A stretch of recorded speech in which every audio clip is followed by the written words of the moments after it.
ಇದು ಉಪ್ಪೆ ನ್ಯೂಸ್, ಸತ್ಯದೊಂದಿಗೆ ಪ್ರತಿಕ್ಷಣ. ಅಲೆಮಾರಿ ಜನಾಂಗದ ರಾಜಾಧ್ಯಕ್ಷರು ಬೀದರ ಜಿಲ್ಲೆಯಲ್ಲಿ ವಿವಿಧ ಸಮಸ್ಯೆಗಳ ಕುರಿತು ಸಮಗ್ರ ಮಾಹಿತಿ ಸಂಗ್ರಹಿಸಿದರು. ಬೀದರ ಜಿಲ್ಲೆಯಲ್ಲಿ ಅಲೆಮಾರಿ, ಸಂಚಾರಿ ಜನಾಂಗದ ಜನರು ಎದುರಿಸುತ್ತಿರುವ ಹಲವು ಮೂಲಭೂತ ಸಮಸ್ಯೆಗಳ ಬಗ್ಗೆ ರಾಜಾಧ್ಯಕ್ಷರು ಭೇಟಿ ನೀಡಿ ಸ್ಥಳೀಯರಿಂದ ನೇರವಾಗಿ ಮಾಹಿತಿ ಪಡೆದರು. ಮುಖ್ಯವಾಗಿ ನಿವಾಸದ ಕೊರತೆ, ಶಿಕ್ಷಣದ ಅಭಾವ, ಆರೋಗ್ಯ ಸೌಲಭ್ಯಗಳ ಅಭಾವ, ಗುರುತಿನ ಚೀಟಿ ಹಾಗೂ ಸರ್ಕಾರಿ ಸೌಲಭ್ಯಗಳ ಲಭ್ಯತೆಯಲ್ಲಿ ಆಗುತ್ತಿರುವ ತೊಂದರೆಗಳನ್ನು ಅವರು ಗಮನಿಸಿದರು.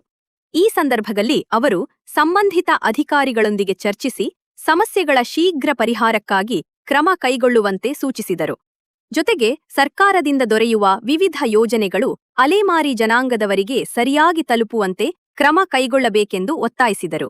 ಸ್ಥಳೀಯರು ತಮ್ಮ ಸಮಸ್ಯೆಗಳನ್ನು ರಾಜಾಧ್ಯಕ್ಷರ ಮುಂದೆ ಮನದಟ್ಟಾಗಿ ವಿವರಿಸಿದ್ದು, ಸಮಸ್ಯೆಗಳ ಪರಿಹಾರಕ್ಕೆ ತಕ್ಷಣ ಕ್ರಮ ಕೈಗೊಳ್ಳುವ ವಿಶ್ವಾಸ ವ್ಯಕ್ತಪಡಿಸಿದರು.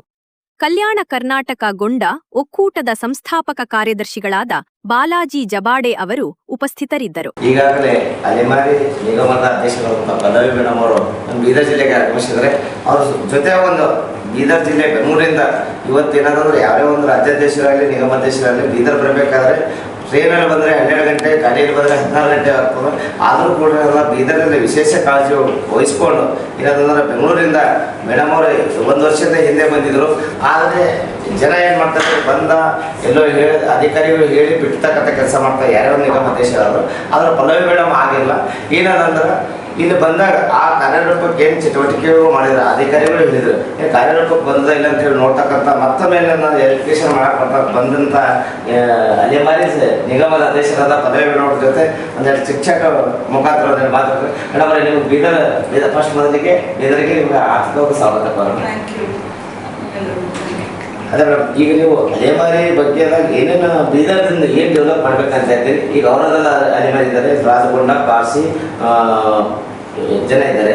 ಆದರೆ ನವಬಾದಲ್ಲಿ ಚೌಳಿಯಲ್ಲಿ ಏನಿದ್ದಾರೆ, ಚೌಳಿಯಲ್ಲಿ ಇರ್ತಕ್ಕಂಥ ಎಷ್ಟೋ ಅಲೆಮಾರಿ ಜನಗಳು ಅಲ್ಲಿ ಶೆಡ್ ಹುಡ್ಕೊಂಡು ಕುಂತಿದ್ದಾರೆ. ಅವ್ರಿಗೆ ಏನಂದ್ರೆ ಶೌಚಾಲಯದ ವ್ಯವಸ್ಥೆ ಇಲ್ಲ, ಬೈರ್ ದೇಶಕ್ಕೆ ಹೋಗೋಕೆ ಬರ್ತಾರೆ. ಅಂಥವನ್ನು ನೀವು ತಾತ್ಕಾಲಿಕ ಒಂದು ಏನಾದರೂ ಮಾಡಿದ್ದೀರಾ? ಆದರೆ ಅವರದಲ್ಲಿ ಮೊನ್ನೆ ಭಾಳಷ್ಟು ದಿನ 3 ದಿವಸ 6 ದಿವಸ 7 ದಿವಸ ಸ್ಟ್ರೈಕ್ ಕುಂತಿದ್ರು. ಅದರ ಡಿ ಸಿ ಅವರೆಲ್ಲ ಆದೇಶ ಕೊಟ್ಟಿದ್ದಾರೆ, ನಾವು ಎಲ್ಲ ಮಾಡ್ಕೊಳ್ತೀವಿ. ಅದರ ಬಗ್ಗೆ ನೀವೇ ಹೇಳ್ತೀರಿ? ಬೀದರ್ ಜಿಲ್ಲೆಗೆ ನೀವು ಹೇಳಿದಾಗೆ ನಾನು ಇದು 2ನೇ ಬಾರಿ ಪ್ರವಾಸ ಮಾಡಿದ್ದೆ. 1ನೇ ಬಾರಿ ಬಂದಾಗ ಬೀದರ್ ಜಿಲ್ಲೆ ಎಲ್ಲ ತಾಲೂಕು ನಾನು ಪ್ರವಾಸ ಮಾಡಿದ್ದೆ. ಬೀದರ್ ಜಿಲ್ಲೆಯಲ್ಲಿ ವಾಸ ಮಾಡ್ತಾ ಇರ್ತಕ್ಕಂಥ ನಮ್ಮ ಅತಿ ಮತ್ತು ಪರಿಷ್ಠ ಅಲೆಮಾರಿ ಸಮುದಾಯಗಳ ಚೋಪಡಿಗಳಿಗೆ ನಾನು ಕುಂತು ಭೇಟಿ ಮಾಡಿದ್ದೆ. ಆರ್ತಿ,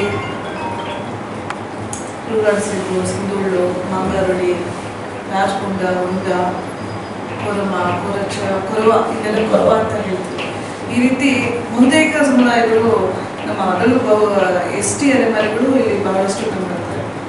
ಎಲ್ಲ ಕ್ಷೇತ್ರನ ನಾನು ವಿಸಿಟ್ ಮಾಡೋದ್ರ ಸಂದರ್ಭದಲ್ಲಿ ಶಾಶ್ವತ ನೆಲೆ ಇಲ್ಲದೆ ಜೋಪಡಿ ಟೆಂಟ್ಗಳನ್ನ ಹಾಕೊಂಡಿದ್ದಾರೆ.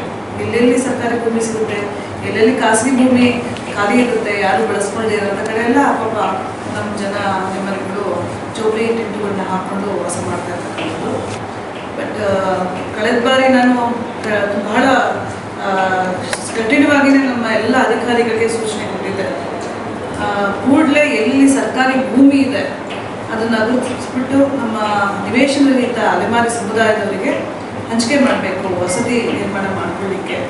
ಅದಕ್ಕೆ ಅನುದಾನ ಕೂಡ ನಾನು ನನ್ನ ನಿಗಮದಿಂದಲೇ ಕೊಡ್ತೀನಿ ಅಂತ ನಾನು ಹೇಳಿದ್ದೆ. ಅದಾದ ನಂತರ ಈಗ ತಾತ್ಕಾಲಿಕವಾಗಿ ಅವರು ವಾಸ ಮಾಡ್ತಿರ್ತಕ್ಕಂಥ ಸ್ಥಳದಲ್ಲೇ ಮೂಲಭೂತ ಸೌಕರ್ಯಗಳು, ಲೈಕ್ ಕುಡಿಯೋ ನೀರಿರ್ಬೋದು, ಬೀದಿ ದೀಪ ಇರ್ಬೋದು, ಮತ್ತು ಅವ್ರಿಗೇನು ಶೌಚಾಲಯದ ವ್ಯವಸ್ಥೆ, ಇದೆಲ್ಲ ಮೂಲಭೂತ ಸೌಕರ್ಯಗಳು. ಇದನ್ನು ಇವರು ಸ್ವಂತ ಭೂಮಿನೇ ಇರಬೇಕು ಅಥವಾ ಬಾಡಿಗೆ ಮನೆಯಲ್ಲೇ ಇರಲಿ, ಸ್ವಂತ ಮನೆಯಲ್ಲೇ ಇರಲಿ ಅಂತ ಯಾವುದೇ ರೆಸ್ಟ್ರಿಕ್ಷನ್ಸ್ ಇಲ್ಲ. ಅವ್ರಿಗೆ ಮೊದಲನೇ ಆದ್ಯತೆ ಸಾಂವಿಧಾನಿಕವಾಗಿ ಅವ್ರಿಗೆ ಮೂಲಭೂತ ಸೌಕರ್ಯಗಳನ್ನ ಕೊಡಬೇಕಾಗಿದೆ. ಬಟ್ ಅದನ್ನು ಸಹ ಇಲ್ಲಿ ಜಿಲ್ಲಾಡಳಿತದಿಂದ ಪ್ರೊವೈಡ್ ಮಾಡಿರಲಿಲ್ಲ.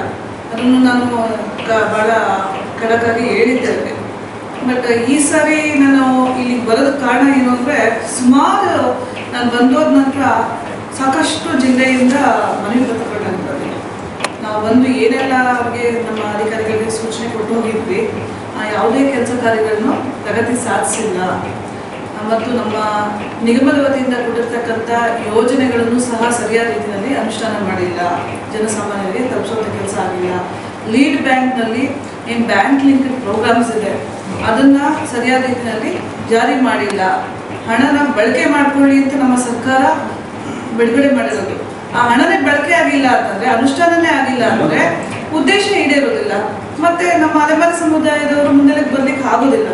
ಹಾಗಾಗಿ ಈಗಿರುವಾಗ ಭಾಳಷ್ಟು ಜನ ನನಗೆ ಮನವಿ ಮಾಡಿಕೊಂಡು ನೀವು ಮತ್ತೊಮ್ಮೆ ಬರಬೇಕು, ಜಿಲ್ಲೆಯಲ್ಲಿ ಬಂದು ಏನು ವರದಿ ತಗೋಬೇಕು, ಏನು ಅನುಪಾತ ವರದಿ ತಗೋಬೇಕು ಅಂತ ನನಗೆ ಭಾಳಷ್ಟು ಜನ ಮನವಿ ಮಾಡಿಕೊಂಡು, ಆದರೂ ಸಹ ನನಗೆ ಒತ್ತಡದ ಸಮಯದಲ್ಲೂ ಸಹ ಇವತ್ತು ನಾನು ನಿಗಮದ ಅಧ್ಯಕ್ಷೆಯಾಗಿ 2024 ಮಾರ್ಚ್ 12ನೇ ತಾರೀಕು ನಾನು ಕರ್ನಾಟಕ ಪರಿಶಿಷ್ಟ ಪಂಗಡ ಅಲೆಮಾರಿ ಅಭಿವೃದ್ಧಿ ನಿಗಮದ ಪ್ರಪ್ರಥಮ ಅಧ್ಯಕ್ಷೆಯಾಗಿ ನಾನು ಅಧಿಕಾರವನ್ನು ಸ್ವೀಕಾರ ಮಾಡ್ತೀನಿ. ಮಾಡಿದ ನಂತರ ಈಗ 2 ವರ್ಷ ತುಂಬಿ 2 ತಿಂಗಳಾಗಿದೆ ಅಧ್ಯಕ್ಷರೇ, 2 ವರ್ಷ ತುಂಬಿ 2 ತಿಂಗಳಾಗಿದೆ. ಮಾನ್ಯ ಮುಖ್ಯಮಂತ್ರಿಗಳು ಮತ್ತು ನನ್ನ ಪಕ್ಷ ಇವತ್ತು ನನಗೆ ರಾಜ್ಯ ಸಚಿವ ಸ್ಥಾನವನ್ನು ಕೊಟ್ಟಿದ್ದಾರೆ. ನಿಗಮದಲ್ಲಿ ನಾನು ಸೇವೆ ಮಾಡ್ತಾ ಇರೋದನ್ನು ಗುರುತಿಸ್ಬಿಟ್ಟು ಮತ್ತು ನಮ್ಮ ಬದ್ಧತೆಯನ್ನು ಗುರುತಿಸ್ಬಿಟ್ಟು ಉನ್ನತೀಕರಿಸಿ ನಮಗೆ ಅವಕಾಶ ಕಲ್ಪಿಸ್ಬಿಟ್ಟೆ ಮತ್ತು ಮುಂದುವರಿಸಿದೆ ಕೂಡ.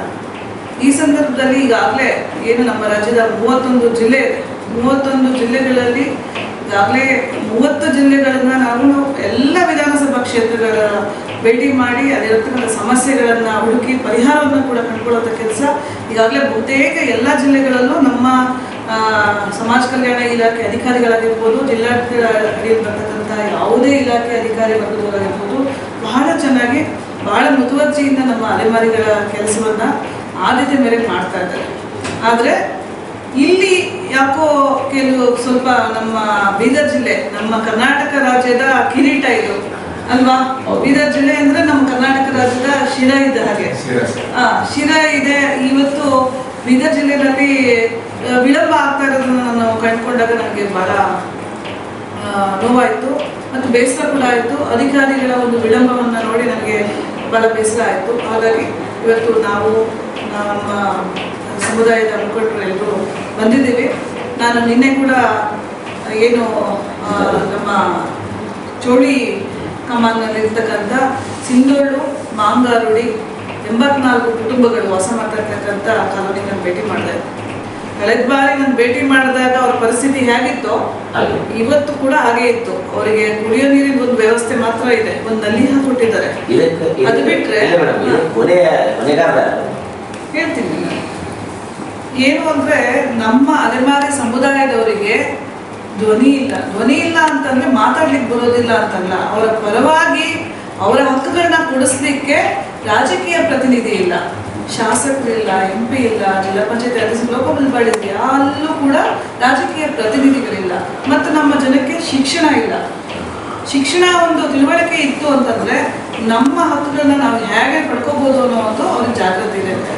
ಆ ಶಿಕ್ಷಣ ಇಲ್ಲದೆ ಇರೋದ್ರಿಂದ ಯಾರನ್ನು ಕೇಳಬೇಕು, ಹೇಗೆ ನಮ್ಮ ಕೆಲಸವನ್ನ ಮಾಡ್ಕೋಬೇಕು, ಏನು ಕೇಳಬೇಕು ಅನ್ನೋದು ಸಹ ತಿಳುವಳಿಕೆ ಇದೇ ಇರೋಂಥ ಸಂದರ್ಭದಲ್ಲಿ ಖುದ್ದು ನಮ್ಮ ಅಧಿಕಾರಿಗಳೇ ಬಹಳ ಆದ್ಯತೆಯಿಂದ ಬಹಳ ಮುಖ್ಯವಾಗಿ ಅವರಿಗೆ ಪ್ರಯಾರಿಟಿನ ಕೊಟ್ಕೊಂಡು ಅವ್ರು ಇರ್ತಕ್ಕಂಥ ಸ್ಥಳಗಳಿಗೆ ಹೋಗಿ ಅವ್ರ ಸಮಸ್ಯೆಗಳನ್ನ ಅರಿತು ಬಗೆಹರಿಸುವಂಥ ಕೆಲಸ ಮಾಡಬೇಕಿತ್ತು.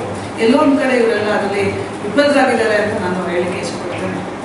ನೀವು ನಿಗಮದ ಅಧ್ಯಕ್ಷರು, ಯಾಕಂದ್ರೆ ನಾವು ರಾಜಕೀಯವಾಗಿ ಹೋರಾಟ, ಸಂಘಟನೆ, ಶಿಕ್ಷಣ ಮತ್ತು ರಾಜಕೀಯವಾಗಿ ಬೆಳಿಬೇಕಂದ್ರೆ ನಾವು ಮಾಡ್ತಾ ಇರೋದೇ ಕೆಲಸ ಏನಂದ್ರೆ ಒಂದು ಭಾಗದಿಂದ ಮತ್ತೊಂದು ಭಾಗದಲ್ಲಿ ನಮಗೆ ಕೆಲಸ ಹುಡ್ಕೊಂಡು ಹೋಗೋದೇ ಒಂದು ನಮ್ಮ ಜೀವನ ಆಗಿದೆ ಮೇಡಮ್. ಆದರೂ ನಾವೇನಂದ್ರೆ ಅಧಿಕಾರಿಗಳು, ಸಂಬಂಧಪಟ್ಟ ಅಧಿಕಾರಿಗಳು ಯಾವ ಚುನಾವಣೆಗೂ ಏನು ಮುಟ್ಟಿಸ್ಬೇಕು ನಿಗಮದಿಂದ ಬರ್ತಾ ಇರ್ತಂತ ಅದು ನಾವು ಮುಟ್ತಾ ಇಲ್ಲ. ಮುಟ್ತಾ ಇಲ್ಲ ಅಂದ್ರೆ ಏನಂದ್ರೆ ಅವ್ರಿಗೆ ಅವೇರ್ನೆಸ್ಸೇ ಇಲ್ಲ. ಮೊದಲು ಅವ್ರು ಇರ್ತಕ್ಕಂಥ ಸ್ಥಳಗಳಿಲ್ಲ, ಅವ್ರ ನಂಬರು ಆಲ್ರೆಡಿ ಜನಸಂಖ್ಯೆ ಅದರ ಮೇಲೆ ಎಲ್ಲ ಸಂಖ್ಯೆಗಳು ತಗೊಂಡಿರ್ತಾರೆ. ಅವ್ರಿಗೇನು ಕಾಂಟ್ಯಾಕ್ಟ್ ಮಾಡಬೇಕಿತ್ತು ಒಂದು ಮುಖಂಡರಿಗೆ ಒಂದು ಸಭೆ ಮಾಡಿ ಎಲ್ಲಿ ಹೋಗಿರಿ ಅಂತ ಹೇಳಿದಾಗ ಅವಾಗ ಒಂದು ಸಭೆ ಮಾಡಿ ನೀವು ಫಲಾನುಭವಿಗಳು ಆಯ್ಕೆ ಮಾಡಿದ್ರೆ ಅವ್ರು ಡೆವಲಪಿಂಗ್ ಆಗ್ತಾರೆ, ಒಂಥರ ನೆಲೆ ಉಳಿತಾರೆ. ಇದು ಕೆಲಸ ಆಗ್ತಾ ಇಲ್ಲ. ನಾನು ನೋಡ್ತಾ ಇರ್ತಕ್ಕಂಥದ್ದು ಎಷ್ಟು DD ಅವರಿಗೆ ಕೇಳ್ತೇವೆ, ಸೋಷಿಯಲ್ DD ಅವರಿಗೆ ನಾವು 10 ಸರ್ತಿ ಹೋಗಿ ಕೇಳಿದ್ರು ಎಷ್ಟು ಇದು ಜನಸಂಖ್ಯೆ ಮೇಲೆ ಲೋನ್ ಬಂದಿದ್ದೇವೆ. ಇವತ್ತಿದ್ದು 2018 ಹಿಡಿದು ಇವತ್ತು 26ನೇ ತಾರೀಕು 26ನೇ ವರ್ಷ ತನಕ 82 ಕೋಟಿ ನೇರ ಸಾಲ ಬಂದಿದ್ದೇವೆ. ನಾವು ಒಂದು ಕುಟುಂಬದಾಗ ಎಷ್ಟು ಕುಟುಂಬಗಳಿಗೆ ಬಂದಿದ್ದಾವೋ ಅಷ್ಟು ಕುಟುಂಬ ಬೀದರ್ ಜಿಲ್ಲೆಯಲ್ಲಿ ಇಲ್ಲ. ಆ ಸಂಖ್ಯೆ ಲಿಸ್ಟ್ ತೋರಿಸಿ ಅಂತಂದ್ರೆ ಲಿಸ್ಟ್ ಕೊಡ್ತಾ ಇಲ್ಲ. ಒಂದು ಏನಿದು ಆಫೀಸರ್ ಎಷ್ಟೋ ಇಲಾಖೆಗಳಲ್ಲಿ ಅವರೇ ಒಂದು ಪಾಸ್ಬುಕ್ ರೆಡಿ ಮಾಡಿ ಅವ್ರದ್ದೇ ಒಂದು ಫೋಟೋ ರೆಡಿ ಮಾಡಿ ಎಷ್ಟೋ ಇವು ಆಗಿದಾವೆ ಮೇಡಮ್. ಈ ಥರ ಆಗ್ತದೆ. ಯಾಕಂದ್ರೆ ಲಿಸ್ಟು ತೆಗೆದ್ರೆ ನಿಮ್ಮ ಹತ್ರ ನಿಗಮದಾಗ ಬಿಡ್ತದೋ ಇಲ್ಲೂ ಇರ್ತದೋ, ಆದರೂ ಕೂಡ ಯಾವುದೂ ತೆಗೆದೇ ಇಲ್ಲ ಇನ್ನೂ ತನಕ. ಒಂದು ವಿಷಯ ನಾನು ನಿಮಗೆ ಸ್ಪಷ್ಟಪಡಿಸಲಿಕ್ಕೆ ಇಷ್ಟಪಡ್ತೀನಿ. ನಿಗಮ ಸ್ಥಾಪನೆ ಆದ ನಂತರ ನಾನು ಚೇರ್ಮನ್ ಆಗೋಕ್ಕೂ ಮುಂಚೆ ಸಾಕಷ್ಟು ಜನ ಈ ಏಜೆಂಟ್ಗಳಂತಾನೆ ಮಧ್ಯವರ್ತಿಗಳು ಭಾಳ, ಅಂದರೆ ಬೇರೆಯವ್ರು ಯಾರು ಅಲ್ಲ, ಅವರು ನಮ್ಮ ಅಲೆಮಾರಿ ಸಮುದಾಯದವರೇ ಈ ಬಡ ಜನನ ತೋರಿಸ್ಕೊಂಡು ಅವರು ಹೊಟ್ಟೆಪಾಡು ಮಾಡ್ಕೊಂಡಿರ್ತಕ್ಕಂಥವ್ರು ಭಾಳಷ್ಟು ಜನ ನಮಗೆ ಗಮನಕ್ಕೆ ಬಂದರು. ಈ ಸಂದರ್ಭದಲ್ಲಿ ನಾನು ಮೊದಲು ಇದು ಎಲ್ಲ ಆಫ್ಲೈನಲ್ಲಿತ್ತು, ಅರ್ಜಿ ತಗೊಳ್ಳೋವಂಥದ್ದು ಕೈ ಬರದಲ್ಲಿ ಬಂದ್ಬಿಟ್ಟು ಕೊಡುವಂಥದ್ದು, ಯಾರಿಗೆ ಬೇಕು ಮಾಡಿಸ್ಕೊಂಡು. ನೀವು ಹೇಳಿದ್ರಿ ಅವ್ರು ಪಾಸ್ಬುಕ್ ಮಾಡಿಸ್ತಾರೆ ತಗೊಂಡಂತ ಆ ಪದ್ಧತಿ ಇತ್ತು, ಆ ಥರ ಎಲ್ಲ ನಡೆದಿದೆ, ನನ್ನ ಗಮನಕ್ಕೂ ಬಂದಿದೆ. ಆದರೆ ನಾನು ಚೇರ್ಮನ್ ಆದಮೇಲೆ ಎಲ್ಲ ಆನ್ಲೈನ್. ಯಾವುದೇ ಕಾರಣಕ್ಕೂ ಯಾವ ಮಧ್ಯವರ್ತಿಗಳು ಸಹ ಹಸ್ತಕ್ಷೇಪ ಮಾಡುವಾಗಿಲ್ಲ, ಯಾವ ರಾಜಕೀಯ ನಾಯಕರುಗಳು ಕೂಡ ಹಸ್ತಕ್ಷೇಪ ಮಾಡುವಾಗಿಲ್ಲ. ನೇರವಾಗಿ ಫಲಾನುಭವಿಗಳಿಗೆ ಅವರ ಒಂದು ಅವಕಾಶಗಳನ್ನ ಕಲ್ಪಿಸ್ಕೊಳ್ಳುವಂಥ ಕೆಲಸವನ್ನ ನಮ್ಮ ಕಾಂಗ್ರೆಸ್ ಸರ್ಕಾರದಿಂದ ಮಾಡಿಸ್ತಾ ಇದ್ದಾರೆ. ಅಷ್ಟೇ ಅಲ್ಲದೆ ಸಾಕಷ್ಟು ಜನ ಈ ಮಧ್ಯವರ್ತಿಗಳು ಮತ್ತೆ ಈ ಸಂಘಟನೆ ಹೆಸರಿಟ್ಕೊಂಡು ಹೊಟ್ಟೆಪಾಡು ಮಾಡ್ಕೊಂಡಿರೋರಿಗೆ ನಾನು ಸ್ವಲ್ಪ ಅವ್ರಿಗೆ ನನ್ನ ಕಂಡ್ರೆ ಅಸಮಾಧಾನ.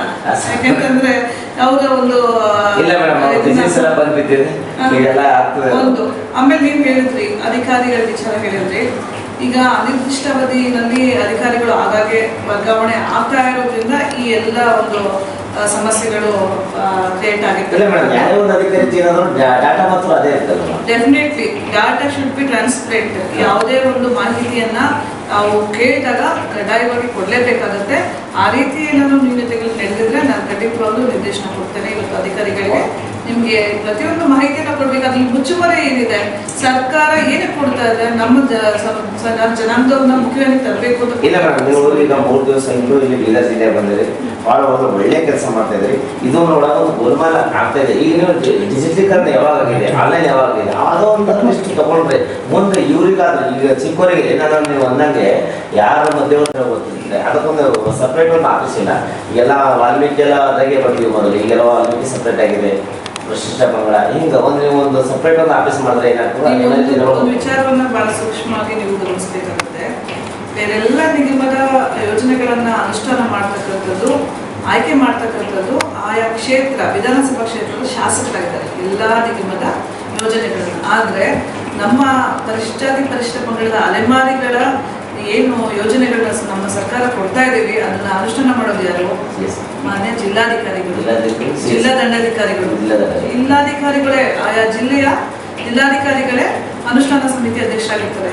ಕಾರಣ ಏನು ಅಂತಂದ್ರೆ ರಾಜಕೀಯ ಪ್ರಾತಿನಿಧ್ಯ ಇಲ್ದಿರ್ತಕ್ಕಂಥ ನಮ್ಮ ಅಲೆಮಾರಿ ಸಮುದಾಯದಲ್ಲಿ ಯಾರೂ ರಾಜಕಾರಣಿಗಳು ಹಸ್ತಕ್ಷೇಪ ಮಾಡಬಾರ್ದು. ಪಾರದರ್ಶಕವಾಗಿ ಸರ್ಕಾರ ಕೊಡ್ತಾ ಇರ್ತಕ್ಕಂಥ ಸವಲತ್ತನ್ನ ಅವರಿಗೆ ನೇರವಾಗಿ ತಲುಪಿಸುವಂಥ ಕೆಲಸವನ್ನ ಜಿಲ್ಲಾಧಿಕಾರಿಗಳ ಮುಖೇನ ಮತ್ತು ನಮ್ಮ ಸಮಾಜ ಕಲ್ಯಾಣ ಇಲಾಖೆ ಅಡಿಯಲ್ಲಿ ನಾವು ಮಾಡ್ತಾ ಇರ್ತಕ್ಕಂಥದ್ದು. ಇದರಲ್ಲಿ ಪಾರದರ್ಶಕತೆ ಇರುತ್ತೆ.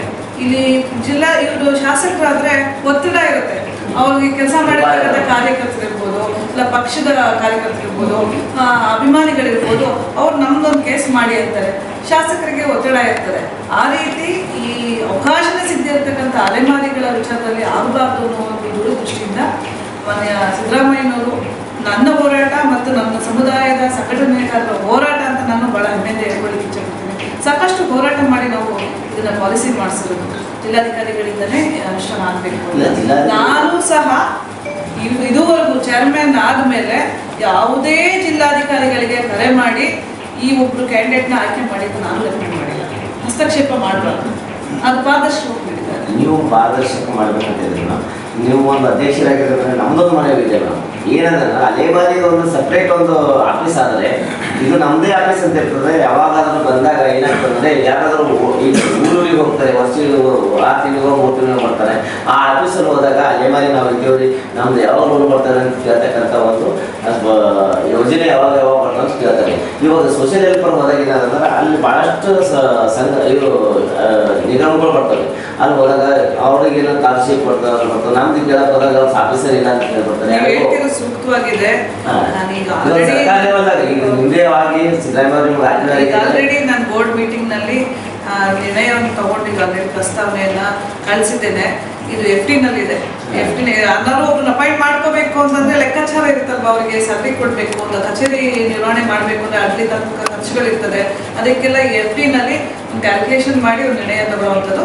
ಈಗ ಫೈಲ್ FD ನಲ್ಲಿ ಅಟ್ಲೀಸ್ಟ್ ಒಂದು 10 ಜಿಲ್ಲೆ ಮಾಡಿದ್ರೆ ಅಂದ್ರೆ ನಿಮ್ಗೊಂದು ಇತಿಹಾಸ ಉಳಿತು ಮೇಡಮ್. ಯಾಕಂದ್ರೆ ನೀವು ಅದು ಹೋರಾಟದಿಂದ ಬಂದವರು ಆ ಪ್ರಯತ್ನದಲ್ಲಿ ಆ ಪ್ರಯತ್ನ ಒಂದು ಮಾಡಿದ್ರೆ ಲಾಸ್ಟ್ ಟೈಮ್ ನಮ್ದು ಕುರಿ ನಿಗಮದಲ್ಲಿ ಬಹಳಷ್ಟು ಏನು ಮಾಡಿದ್ರೆ 2016ರಲ್ಲಿ ಸಿದ್ದರಾಮಯ್ಯ ಸಾಹೇಬರು ಅಲೆಮಾರಿಗಳಿಗೆ ಶಾಶ್ವತ ನೆಲೆ ಕಲ್ಪಿಸ್ಕೊಡ್ಬೇಕು ಅಂತ ಅವಾಗ ಮೊದಲನೇ ಬಾರಿ ಮುಖ್ಯಮಂತ್ರಿ ಆಗಿದ್ರು. ಅವಾಗ್ಲೇನೆ ಜಿಯೋ ಮಾಡಿದ್ದಾರೆ. ಗೌರ್ಮೆಂಟ್ ಲ್ಯಾಂಡ್ಸ್ನ ಗುರುತಿಸ್ಬಿಟ್ಟು ಆಯ್ಕೆ ಮಾಡಿ ನಮ್ಮ ಜನಗಳಿಗೆ ಕೊಡಬೇಕು, SC/ST ಅಲೆಮಾರಿಗಳಿಗೆ. ಗೌರ್ಮೆಂಟ್ ಲ್ಯಾಂಡ್ ಇಲ್ಲ ಅಂತಂದ್ರೆ ಪ್ರೈವೇಟ್ ಲ್ಯಾಂಡ್ ಅಂದ್ರೆ ಖಾಸಗಿ ಭೂಮಿಯನ್ನಾದ್ರೂ ಖರೀದಿ ಮಾಡಿ ಕೊಡಬೇಕು ಅಂತ ಆದೇಶ ಮಾಡಿದೆ. ಅದನ್ನ ಸಮರ್ಪಕವಾಗಿ ಎಲ್ಲೂ ನಿರ್ವಹಣೆ ಆಗಿಲ್ಲ ಯಾವ ಜಿಲ್ಲೆನೂ. ನಾನು ಚೇರ್ಮನ್ ಆದಮೇಲೆ ಬಹುತೇಕ ಜಿಲ್ಲೆಗಳು, ಸುಮಾರು ಒಂದು 12 ಜಿಲ್ಲೆಗಳಲ್ಲಿ, ಉದಾಹರಣೆಗೆ ಬಿಜಾಪುರ, ಮತ್ತೆ ಇದು ತುಮಕೂರು, ಮೈಸೂರಿನಲ್ಲಿ ಟಿ ನರಸೀಪುರ, ಈ ರೀತಿ ಪ್ರತಿಯೊಂದು ಜಿಲ್ಲೆಗಳಲ್ಲೂ 12 ಎಕರೆ, 8 ಎಕರೆ, 1 ಎಕರೆ, 4 ಎಕರೆ, 2 ಎಕರೆ ಇದ್ರ ಭೂಮಿನ ನಾನು ನಮ್ಮ ಅಲೆಮಾರಿ ಸಮುದಾಯದವರಿಗೆ ರಿಸರ್ವ್ ಮಾಡಿಸಿ ಡೆವಲಪ್ಮೆಂಟ್ ಕೂಡ ಮಾಡಿಸ್ತಾ ಇದ್ದೀನಿ. ಲೇಔಟ್ ಡೆವಲಪ್ಮೆಂಟ್ ಕೂಡ ನಾನೇ ನಿಗಮದಿಂದ ಹಣ ಕೊಟ್ಟು ಮಾಡಿಸ್ತಾ ಇದ್ದೀನಿ. ಈ ರೀತಿಯಾದ ಪಾಲಿಸಿ ಮಾಡಿ ಇಟ್ಕೊಂಡ್ರೆ ಆಗೋದಿಲ್ಲ, ಅದನ್ನ ಇಂಪ್ಲಿಮೆಂಟ್ ಮಾಡೋ ಮಟ್ಟದ ನಿಟ್ಟಿನಲ್ಲಿ ನಾವು ಕೆಲಸ ಮಾಡಬೇಕಾಗುತ್ತೆ. ಒಬ್ಬ ಚೇರ್ಮನ್ ಆಗಲ್ಲ, ನಾನು ಒಬ್ಬ ಕೇಸ್ ಪ್ರಕಾರ ಕೆಲಸ ಮಾಡ್ತಿದ್ದೀನಿ ಅಂತ ನಾನು ಯಾಕಂದ್ರೆ ಬೀದರ್ ಜಿಲ್ಲೆ ಒಳಗೆ ನೀವು ಅದೇ ಕೆಲಸನ ಒಂದು 10 ಜಿಲ್ಲೆ ಒಳಗೆ ಆಫೀಸ್ ಮಾಡಿದ್ರೆ ಮುಂದೆ ಬಂದಂತ ರೂಢಿಗೆ ಇರ್ತಾರೆ. ನಾವು 5 ಜಿಲ್ಲೆ ಮೇಡಮ್ ಮೇಡಮ್ ಮಾಡಿದ್ದಾರೆ ಅಂದ್ರೆ ನಾವು ಮುಂದಿನ ಜಿಲ್ಲೆಗೆ ನಾನು ಒಂದು 5 ಹೆಸರು ನಾ ಇದ್ದಾಗ ಅಷ್ಟೇ ಇಲ್ಲ, ನಮ್ಮ ಸಮುದಾಯದವ್ರಿಗೆ ಈ ಇದು ಏನು ಬೇಸಿಕ್ ಡಾಕ್ಯುಮೆಂಟ್ಸ್ ಇರೋದಿಲ್ಲ. ಯಾವುದೇ ಆಧಾರ್ ಕಾರ್ಡ್ ಇರೋದಿಲ್ಲ, ಜಾತಿ ಪ್ರಮಾಣ ಪತ್ರ ಸಮಸ್ಯೆಗಳಿರ್ತವೆ. ಇಂಥ ಎಲ್ಲ ಸಮಸ್ಯೆಗಳಿಗೆ ಪರಿಹಾರ ಕಂಡುಕೋಬೇಕು ಅಂತ ನಾನು ನಮ್ಮ ಕಂದಾಯ ಸಚಿವರ ಜೊತೆ ನಾನು ಚರ್ಚೆ ಮಾಡಿ ಜಿಯೋ ಮಾಡಿಸಿದೆ. ಜಿಯೋ ಮಾಡಿಸಿ ಅವ್ರು ಇರೋ ಸ್ಥಳದಲ್ಲೇ ಹೋಗಿ ಸ್ಪೆಷಲ್ ಕ್ಯಾಂಪ್ ಮಾಡಿ ಅವ್ರಿಗೆಲ್ಲರಿಗೂ ಆಧಾರ್ ಕಾರ್ಡ್ ಇಶ್ಯೂ ಮಾಡಿಸಿದ್ದೀನಿ. ಮೇಡಮ್ ಈಗ ಆಧಾರ್ ಕಾರ್ಡ್ ಇಶ್ಯೂ ಮಾಡಿದ್ರು ಅಲೆಮಾರಿ ಅಂತ ಸರ್ಟಿಫಿಕೇಟ್ ಕೊಡಲ್ಲ ಮೇಡಮ್. ಆದ್ರೆ ಸರ್ಟಿಫಿಕೇಟ್ ನಾವು ಇವ್ರು ಅಲೆಮಾರಿ ಅಂತ ಯಾವ ಬೇಸಿಸ್ ಮಾಡಿದ್ರು? ಅಲೆಮಾರಿ ಇದೊಂದು ಗುಂಪು, ಜಾತಿ. ಅಲೆಮಾರಿ ಅನ್ನೋದು ಜಾತಿ ಅಲ್ಲ, ಜಾತಿಗಳ ಗುಂಪು. ಅಂದ್ರೆ ಇವರಲ್ಲಿ ಅಲೆಮಾರಿತನ ಇದೆ ಅನ್ನೋದನ್ನ ಐಡೆಂಟಿಫೈ ಮಾಡಿ ಒಂದು ಗುಂಪು ಮಾಡಿರೋದು. ಹಾಗಾಗಿ ನಮ್ಮ ದೇಶದಲ್ಲಿ ಇರ್ತಕ್ಕಂಥ ಜಾತಿ ಪಟ್ಟಿನಲ್ಲಿ ಅಲೆಮಾರಿ ಅನ್ನೋ ಒಂದು ಜಾತಿ ಬರೋದಿಲ್ಲ. ಇಲ್ಲ ಮೇಡಮ್, ಅಲೆಮಾರಿ ಅಂದಾಗ ಇಂಥವ್ರಂತ ಒಂದು ಕಾರ್ಡ್ ಮಾಡ್ಬೋದು ನೀವು ಆಯ್ಕೆ ಮಾಡ್ತಕ್ಕಂಥ. ಈಗ ಜಾತಿಗಳು ಗುಂಪು ಮಾಡಿರಲ್ಲ ನಾವು, ಅದ್ರಾಗ ಒಂದು ID ಕಾರ್ಡ್ ಮಾಡಿದಾಗ ನಮ್ಮ ಉದ್ದೇಶ ಹೇಗಿದೆ ಅಂತಂದ್ರೆ ಅಲೆಮಾರಿಗಳು ಅಂತಾನೆ ಸರ್ಟಿಫಿಕೇಟ್ ಕೊಡಿ ಅನ್ನೋದೇ ನಮ್ಮ ಬೇಡಿಕೆನೂ ಕೂಡ ಇರೋದು. ಆ ಪ್ರಯತ್ನದಲ್ಲಿ ನಾವು ಇದ್ದೀವಿ. ಅಷ್ಟೇ ಅಲ್ಲ, ಈ ಅಲೆಮಾರಿ ನಮ್ಮ ಏನು ನಿಗಮದ ಒಂದು ಪಟ್ಟಿಯಲ್ಲಿ ಇರ್ತಕ್ಕಂಥ ಸಮುದಾಯಗಳಲ್ಲಿ ವಿಮುಕ್ತ ಬುಡಕಟ್ಟುಗಳು ಬಹಳ ಇದೆ. ಸುಮಾರು ಡೊಂಗ್ರು, ಆಮೇಲೆ ಕೊರವ, ಕೋರ್ಚ, ರೆಡ್ಡಿಚೋರು, ಇವರೆಲ್ಲ ವಿಮುಕ್ತ ಬುಡಕಟ್ಟುಗಳು. ಅವ್ರ ಸಮಾಜ ಮುಖದಿಂದ ಹಿಂದುಳಿದವರು ಅವ್ರ ಸಮಾಜ ಕಳಂಕ ಇದೆ. ಎದುರು ಬರಲ್ಲ ಮೇಡಮ್. ಯಾವುದೋ ಒಂದು ಕಾರ್ಯಕ್ರಮ ಬರಲ್ಲ, ಎಲ್ಲೋ ದೂರ ಇರ್ತಾರೆ. ಅವ್ರಿಗೆ ನೀವು ಮುನ್ನೆಲೆ ತರ್ತಾ ಇದ್ರಿ. ನಿಮ್ದು ಇಂಥ ಒಂದು ಒಳ್ಳೆಯ ಕೆಲಸ ಸಂಘಟನೆ ಯಾರಿಗಾದ್ರೂ ಈ ಅಧಿಕಾರ ಬರುತ್ತೆ ಶಾಶ್ವತ ಇರಲ್ಲ ಮೇಡಮ್. ನೀವು ಮಾಡಿದ ಕಾರ್ಯ ಏನಾದಂದ್ರೆ ಶಾಶ್ವತ ಉಳಿತು ಮೇಡಮ್. ನೀವು ಬನ್ನಿ ಏನಾದಂದ್ರೆ ಬೀದರ್ ಜಿಲ್ಲೆಗೆ ಇವತ್ತು ನಾನು ನಿನ್ನೆ ಪೇಪರ್ ಬರ್ಬೋದು, ಯಾವ ಭೇಟಿ ಆಗ್ಬೇಕು ಮೇಡಮ್. ಇನ್ನಂದ್ರೆ ಏನಾಗ್ತಿತ್ತು, ಲಾಸ್ಟ್ ಟೈಮ್ ಬಂದ್ರೆ ನಾವು ಬರ್ತಾನೆ ಹೋಗ್ತಾರೆ ಅಂತಿತ್ತು. ಇದನ್ನು ಬಂದೇನು ಇದು ನೋಡಿದ್ರಿ ಮೇಡಮ್. ನಾನು ನಿನ್ನೆ ಇವತ್ತು ರಾತ್ರಿ ಪೇಪರ್ದಾಗ ಹೋಗಿದ್ದೀನಿ ಮೇಡಮ್. ಈ ದಿನ ಪೇಪರ್ದಾಗ ಪೂರ್ತಿ ಡಿಟೇಲ್ ಆಗಿ ಬಂದಿತ್ತು. ಎಲ್ಲಿ ತನಕ ಮಾಡಿದರೆ ಅದಕ್ಕೆ ಪರಿಶೀಲನೆ ಮಾಡಕ್ಕೆ ಬಂದಿದ್ದಾರೆ ಅಂದ್ರೆ ಮೇಡಮ್ ಅವರೇ ಭೇಟಿ ಆಗ್ಬೇಕಂತ ಬಂದಿದ್ದೀವಿ ಮೇಡಮ್. ಲಾಸ್ಟ್ ಟೈಮ್ ಬಂದಿದ್ದೇವೆ ಮೇಡಮ್, ಅದು ಸಿಕ್ಕಿಲ್ಲ. ಅದು ಇವತ್ತಿನ ನಮ್ಮ ಬಾಕಿ ಅಂದ್ರೆ ಒಂದು ಪರಿಶೀಲನೆ ಮಾಡಕ್ಕೆ ಬಂದವರು ಅಲೆಮಾರಿ ಜನರಿಗೆ ಮೊನ್ನೆ ಸಮಾಜಮುಖಿ ಮೂಲ್ಯ ತರ್ತಾ ಇದ್ದಾರಲ್ಲ, ಒಂದು ಕಾಳಜಿ ಇದೆ ಮೇಡಮ್ ಅವ್ರ ಹತ್ರ ಅಂತೇಳಿ ಬಂದು ಭೇಟಿ ಆಗ್ಬೇಕು. ಯಾಕಂದ್ರೆ ಇವತ್ತು ನೀವು ಬಂದು ನಮ್ಗೆ ಸಮಯ ಕೊಟ್ಟರೆ ಭಾಳ ಖುಷಿ ಮಾತು. ಮತ್ತು ನಿಮ್ಮ ಅಧಿಕಾರಿಗಳನ್ನು ಮತ್ತೊಂದು ಸರ್ತಿ ಏನಂದ್ರೆ ನೀವು ಒಂದು ಜೀವೋಪಾಸ ಮಾಡಿ ಅಲೆಮಾರಿ ಎಲ್ಲಿರ್ತಾರೆ ಅವರಿಗೆ ಏನಾದ್ರೆ ಇದು ಮಾಡ್ತಕ್ಕಂಥದ್ದು ಅವೇರ್ನೆಸ್ ಮಾಡ್ತಕ್ಕಂಥ ಕ್ಯಾಂಪ್ ಮಾಡಿಸಿ ಅದು ಒಂದು ಸ್ವಲ್ಪ ಗೊತ್ತಾದರೆ ಒಂದು 10 ಜನರಿಗೆ ಎಲ್ಲರಿಗೂ ಗೊತ್ತಾಗಲ್ಲ ಮೇಡಮ್. ಇಬ್ಬರಿಗೆ ಗೊತ್ತಾದರೆ ಇಬ್ಬರು ಮತ್ತೊಂದು ಇಬ್ಬರಿಗೆ ಹೇಳ್ತಾರೆ, ಇಬ್ಬರಿಗೆ ಹೇಳಿದ್ರೆ ಇಂಥ ಒಂದು 10 ವರ್ಷದಲ್ಲಿ ಏನಾದ್ರು ನಮ್ಮ ಜೊತೆಯಾಗಿ ಬರ್ತಕ್ಕಂಥದ್ದು ಆಗಬೇಕು, ಮೊದಲನೇ ಬರಬೇಕಂದ್ರೆ ನಮ್ಮ ಆಸೆ ಇದೆ. ನಿಮ್ದೇನಂತ ಬಹಳ ಮುಖ್ಯವಾಗಿ ಜಾಗೃತಿ ಕಾರ್ಯಕ್ರಮ ಮಾಡೋದು ಈ ಸಂದರ್ಭಕ್ಕೆ ನಮ್ಮ ಅಲೆಮಾರಿಗಳು ಸೂಕ್ತವಾಗಿದೆ ಮತ್ತು ನಮ್ಮ ಗಮನದಲ್ಲೂ ಇದೆ. ಆ ನಿಟ್ಟಿನಲ್ಲಿ ಇವತ್ತು ರಾಜ್ಯಾದ್ಯಂತ ನಮ್ಮ ಸಮಾಜ ಕಲ್ಯಾಣ ಇಲಾಖೆಯಿಂದ ತಾಲೂಕುವಾರು ಮತ್ತು ಗ್ರಾಮ ಪಂಚಾಯತಿವಾರು ಜಾಗೃತಿ ಕಾರ್ಯಕ್ರಮ ಮಾಡ್ತೀವಿ. ಉದಾಹರಣೆಗೆ ನಿನ್ನೆಲ್ಲ ಮೊನ್ನೆ ಕೂಡ ನಮ್ಮ ಸಾಗರ ತಾಲೂಕಿನಲ್ಲಿ ಅನಂತಪುರ ಅಂತ ಗ್ರಾಮ ಪಂಚಾಯತ್ ಇದೆ. ಅಲ್ಲಿ ನಮ್ಮ ಲೇಡೀಸು ಮತ್ತು ಲೇಡಿ ಎಲ್ಲರೂ ಸೇರಿ ಜಾಗೃತಿ ಕಾರ್ಯಕ್ರಮ ಮಾಡಿದ್ದಾರೆ. ಅದು ಕೇವಲ ನಮ್ಮ ಸಮಾಜ ಕಲ್ಯಾಣ ಇಲಾಖೆ ಮಾತ್ರ ಅಲ್ಲ, ಮಹಿಳಾ ಮತ್ತು ಮಕ್ಕಳ ಕಲ್ಯಾಣ ಇಲಾಖೆ, ಲೇಬರ್ ಡಿಪಾರ್ಟ್ಮೆಂಟು ಮತ್ತು ಕಂದಾಯ ಇಲಾಖೆ, ಪೊಲೀಸ್ ಡಿಪಾರ್ಟ್ಮೆಂಟು, ಯಾಕಂದರೆ ಈ ಎಲ್ಲ ಇಲಾಖೆಗಳಲ್ಲಿ ನಮಗೆ ಏನು ಅವಕಾಶಗಳಿದೆ, ನಾವು ಈ ಅವಕಾಶಗಳನ್ನು ಪಡ್ಕೊಳ್ಳೋಕೆ ಯಾರತ್ರ ಹೋಗಬೇಕು ಅನ್ನೋ ಮಾಹಿತಿ ಇರೋದ್ರಿಂದ ಅವೆಲ್ಲ ಒಳಗೊಂಡಂತೆ ನಾವು ಜಾಗೃತಿ ಕಾರ್ಯಕ್ರಮ ಮಾಡ್ತಾ ಇದ್ದೀವಿ. ಒಂದು ಮಾತು ಹೇಳಿದ್ವಿ, ನೀವು ಅಧಿಕಾರ ಸಿಕ್ಕಿದೆ ಅಂತ ತಿಳ್ಕೊಂಡಿಲ್ಲ, ಕೆಲಸ ಮಾಡ್ತಿದ್ದೀರಾ ಅಂತ. ನನಗೆ ಅಧಿಕಾರ ಸಿಕ್ಕಿದೆ ಅಂತ ನಾನು ಅಂದ್ಕೊಂಡಿಲ್ಲ. ನಾನು ಒಬ್ಬ ಅಲೆಮಾರಿ ಸಮುದಾಯದ ಹೆಣ್ಮಗಳು, ನಾನು ಕೂಡ ಅಲೆಮಾರಿನೇ. ಹಾಗಾಗಿ ನಾನು ಈ ಸ್ಥಾನಕ್ಕೆ ಬರಬೇಕು ಅಂದರೆ ನಾನು ಎಷ್ಟು ಪರಿಶ್ರಮ ಪಟ್ಟಿದ್ದೀನಿ, ಎಷ್ಟು ಅವಮಾನಗಳನ್ನು, ಎಷ್ಟು ಶೋಷಣೆಯನ್ನು, ಎಷ್ಟು ಸವಾಲುಗಳನ್ನು ಎದುರಿಸ್ಕೊಂಡು ನಾನು ಇವತ್ತು ಈ ಸ್ಥಾನಕ್ಕೆ ಬಂದಿದ್ದೀನಿ ಅನ್ನೋದು ನನಗೆ ಗೊತ್ತಿದೆ. ಬಾಬಾ ಸಾಹೇಬ್ ಅಂಬೇಡ್ಕರ್ ಅವರ ಒಂದು ಆಶೀರ್ವಾದದಿಂದ ಇವತ್ತು ಶಿಕ್ಷಣವನ್ನು ಪಡ್ಕೊಂಡು ಮೀಸಲಾತಿಯ ಸೌಲಭ್ಯವನ್ನು ಪಡ್ಕೊಂಡು ನಾನು ಇವತ್ತು ಈ ಅವಕಾಶವನ್ನು ಪಡ್ಕೊಂಡಿದ್ದೀನಿ. ಹಾಗಾಗಿ ಇನ್ನೂ ನಮ್ಮ ಜನಕ್ಕೆ ನೆಲೆ ಇಲ್ಲ, ಹೊಟ್ಟೆಪಾಡಿಗೋಸ್ಕರ ಅವರು ಶ್ರಮ ಪಡ್ತಾ ಇದ್ದಾರೆ. ಹಾಗಾಗಿ ನನ್ನ ಅಧಿಕಾರನ ಅನುಭವಿಸ್ತಾ ನನ್ನ ಕೇಂದ್ರ ಕಚೇರಿ ಕೂತ್ಕೊಳ್ಳೋರು ಮನಸ್ಸು ನಂದಲ್ಲ. ನನಗೆ ಇದೊಂದು ಅವಕಾಶ, ಇದು ನನ್ನ ಜವಾಬ್ದಾರಿ, ನನ್ನ ಪ್ರಾಮಾಣಿಕವಾಗಿ. ಇಲ್ಲ ಮೇಡಮ್, ನಮ್ಮ ಅಲೆಮಾರಿ ಬೀದರಲ್ಲಿ ಭಾಳಷ್ಟು ಜನ ಹಿಂದುಳಿದ, ಇದು ಗಡಿ ಭಾಗನೇ ಅಂದರೆ ಹಿಂದುಳಿದ ಭಾಗ, ಶಿಕ್ಷಣದಲ್ಲೂ ಇದೆ ಮತ್ತು ಎಲ್ಲಕ್ಕಿಂತ ಲಾಸ್ಟ್ ಅಂದ್ರೆ ನಮ್ಮದು ಇವಾಗ ಲಾಸ್ಟ್ 27-28 ಸ್ಥಾನ ಬಂದಿದೆ ಮೇಡಮ್. ಅಂದ್ರೆ ಮೈಸೂರು ಆ ಕಡೆ ನೋಡೋದಕ್ಕಿಂತ ಅಲೆಮಾರಿ ಈ ಕಡೆ ಬೇರೆ ಜನ, ಆ ಕಡೆ ನಾನು ಥೋಡೆ ಡೆವಲಪ್ ಇದ್ದಿರ್ಬೇಕು ಮೇಡಮ್. ಅಲ್ಲೂ ಬೇರೆ ಬೇರೆ ಪ್ರಾಂತ್ಯಗಳಲ್ಲಿ ಬೇರೆ ಬೇರೆ ಇಶ್ಯೂಸ್ ಇದೆ, ಎಲ್ಲ ಕಡೆಗೂ ಅಲೆಮಾರಿಗಳಿಗೆ ಸಮಸ್ಯೆ ಇದೆ. ಇನ್ನು ಬೀದರ್ ಜನತೆಗೆ ಅಲೆಮಾರಿಗಳಿಗೆ ಏನು ಹೇಳಕ್ಕೆ ಇಷ್ಟಪಡ್ತೀನಿ ಲಾಸ್ಟ್ ಒಂದು ಮಾತು? ಇವತ್ತು ಸಾಂವಿಧಾನಿಕವಾಗಿ ಬಾಬಾ ಸಾಹೇಬ್ ನಮಗೆ ಅಸ್ತ್ರ ಕೊಟ್ಟಿದ್ದಾರೆ. ಆ ಅಸ್ತ್ರ ಯಾವುದು ಅಂದರೆ ಶಿಕ್ಷಣ. ಶಿಕ್ಷಣವೇ ನಮ್ಮೆಲ್ಲ ಸಮಸ್ಯೆಗಳಿಗೂ ಒಂದು ಪರಿಹಾರ. ಹಾಗಾಗಿ ಮೊದಲು ಶಾಲೆಗೆ ನಮ್ಮ ಮಕ್ಕಳನ್ನ ಕಳಿಸ್ಬೇಕು. ಸಾಕಷ್ಟು ನಮ್ಮ ಅಲೆಮಾರಿ ಸಮುದಾಯದ ಮಕ್ಕಳನ್ನ ನಮ್ಮ ಸಮಾಜ ಕಲ್ಯಾಣ ಇಲಾಖೆ ಅಡಿನಲ್ಲಿ ಬರ್ತಾ ಇರ್ತಕ್ಕಂಥ ಕ್ರೈಸ್ ವಸತಿ ಶಿಕ್ಷಣ ಸಂಸ್ಥೆ ಇದೆ. 10% ನಾನು ಚೇರ್ಮನ್ ಆದಮೇಲೆ ನಮ್ಮ ಸಚಿವರ ಜೊತೆ ಚರ್ಚೆ ಮಾಡಿ ಒಂದು ವಾರಕ್ಕೆ ನಾವು ಅನೌನ್ಸ್ ಮಾಡಿದ್ವಿ, ನಮ್ಮ ಸರ್ಕಾರದಿಂದ ಅನೌನ್ಸ್ ಮಾಡಿದ್ದೀವಿ 10% ಈ ನಮ್ಮ ವಸತಿ ಶಿಕ್ಷಣ ಸಂಸ್ಥೆಗಳಲ್ಲಿ ನಮ್ಮ ಅಲೆಮಾರಿ ಸಮುದಾಯದ ಮಕ್ಕಳಿಗೆ ರಿಸರ್ವ್ ಮಾಡಿದ್ದೀವಿ. ಶಾಲೆಗೆ ಹೋಗಬೇಕು, ಶಾಲೆ ಕಲಿಬೇಕು. ಶಾಲೆ ಕಲಿತು ಅಂದರೆ ಸಾಮಾಜಿಕವಾಗಿ ಮತ್ತು ಆರ್ಥಿಕವಾಗಿಯೂ ಮುಖ್ಯವಾಹಿನಿಗೆ ಬರೋದ್ರಲ್ಲಿ ಯಾವುದೇ ಅನುಮಾನ ಇಲ್ಲ. ಈಗ ಮಕ್ಕಳನ್ನ ಕರ್ಕೊಂಡು ಊರಿಂದೂರಿಗೆ ಅರಿತಾ ಇದ್ದಾರೆ. ಮಕ್ಕಳು ಆ ರೀತಿ ಅಂದರೆ ಭದ್ರತೆ ಇಲ್ಲ ಅವರಿಗೆ ಬಿಟ್ಟು ಹೋಗಲಿಕ್ಕೆ. ಹಾಗಾಗಿನೇ ನಮ್ಮ ಮಕ್ಕಳಿಗಾಗಿನೇ ಇವತ್ತು ನಾವು ವಸತಿ ಶಾಲೆಗಳನ್ನ ಮಾಡ್ತಾ ಇರ್ತಕ್ಕಂಥದ್ದು. ಶಿಕ್ಷಣ ಒಂದೇ ಪರಿಹಾರ ಅಂತ ನಾನು ಹೇಳಲಿಕ್ಕೆ ಇಚ್ಛೆ ಪಡ್ತೇನೆ. ಅಷ್ಟೇ ಅಲ್ಲ, ನಮ್ಮ ಸರ್ಕಾರದಲ್ಲಿ ಕೊಡ್ತಾ ಇರ್ತಕ್ಕಂಥ ಯೋಜನೆ, ನಮ್ಮ ಟ್ಯಾಕ್ಸಿಂದ ನಾವು ಏನು ನಾವು ಸರ್ಕಾರ ಟ್ಯಾಕ್ಸ್ ಕೊಡ್ತಾ ಇದ್ದೀವಿ, ಆ ಅನುದಾನವನ್ನೇ ನಮ್ಮ ಒಂದು ಅಭಿವೃದ್ಧಿಗೆ ಸರ್ಕಾರ ಕೊಡ್ತಾ ಇರ್ತಕ್ಕಂಥದ್ದು. ಅದನ್ನು ಬಳಕೆ ಮಾಡ್ಕೊಳ್ಳೋದ್ರಲ್ಲಿ ನಾವು ಯಶಸ್ವಿಯಾಗಬೇಕು. ಹಾಗಾಗಿ ಸರ್ಕಾರದ ಕಚೇರಿಗಳಿಗೆ ಅಧಿಕಾರಿಗಳಿಂದ ಹೋಗೋದ್ರಲ್ಲಿ ಯಾವುದೇ ಮುಜುಗರ ಇಟ್ಕೊಳ್ಳೋದು ಬೇಡ. ಯಾರು ರೆಸ್ಪಾನ್ಸ್ ಮಾಡೋದಿಲ್ಲ ಅಂತ ಸಂದರ್ಭ ಇದ್ದಾಗ ನಮ್ಮನ್ನು ಅವರು ಅಪ್ರೋಚ್ ಮಾಡಲಿ.